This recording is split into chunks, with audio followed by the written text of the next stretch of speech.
What's up, Acers? Ace Comics 1 here, and I'm back with another topic video. Now, for those who are new to this channel and watching this video, this is a series I'm doing where I discuss topics related to comics, anime, video games, and art. So if you have any recommendations on what you want me to talk about next, please let me know in the comment section below. And if you're watching this video, subscribe to the channel and make sure to hit the bell icon so you won't miss a video. With that being said, please enjoy the video. Okay, so in today's topic video, I will be discussing what makes Spider-Man a popular character. Because Spider-Man is easily the most favorable superhero in the Marvel Universe, and he absolutely has a big fan base as well. Spider-Man appeals to a younger or older audience. The character was so popular with Marvel fans, it had its very own cartoon series in 1967. Now, even though the show didn't do so well, it did leave us with an iconic theme song. Spider-Man, Spider-Man, does whatever a spider can. Spins a web any size, catches thieves just like flies. Look out, here comes the Spider-Man.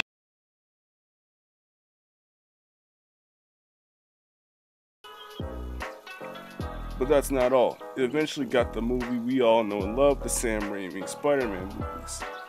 Okay, some people didn't like Spider-Man 3, but I for one thought it was okay. And what made me laugh the most was this scene.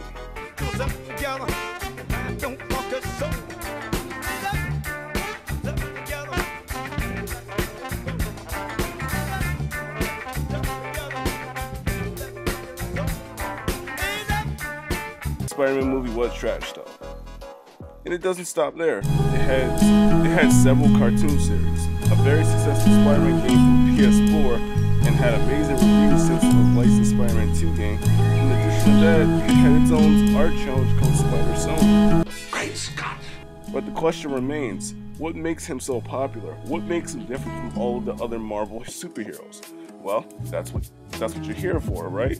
So let's get into it. Now let's get into the origin story of Spider-Man. Now I know majority of people know who Spider-Man is, but you might be surprised that some people don't know who he is, how he got his powers, and what motivates him to be more accurate.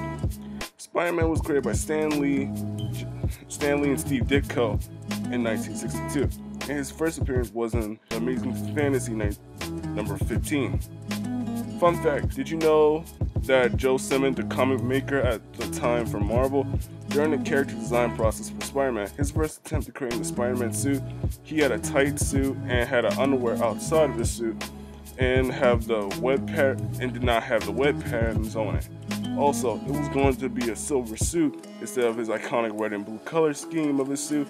In addition to that, he wanted to give him a web-like gun, and his name wasn't going to be Spider-Man, it would have been the Silver Spider. But the idea was quickly scrapped, and we got the name, including the suit we all know and love, and his iconic web shooters. Okay, so Spider-Man's name is Peter Parker, we all know that.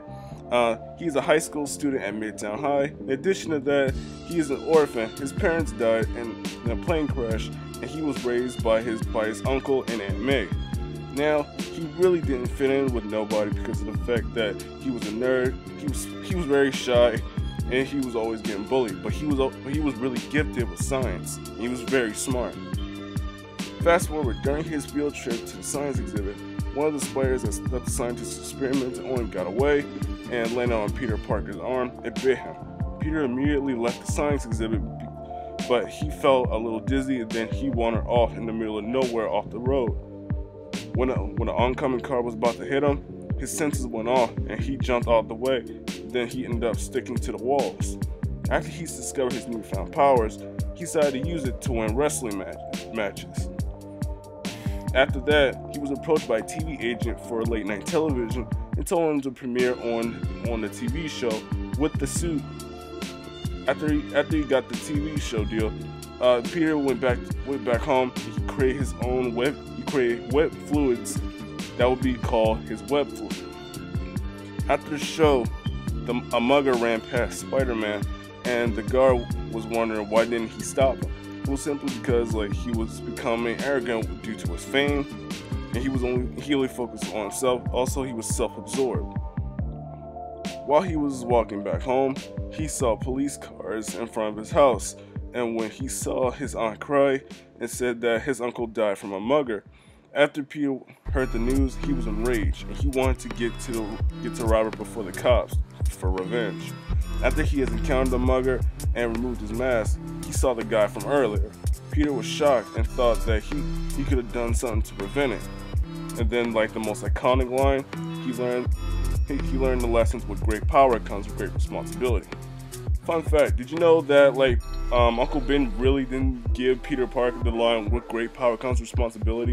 It was actually the quote inside the comic book. Spider-Man is one of the best Marvel superheroes out there.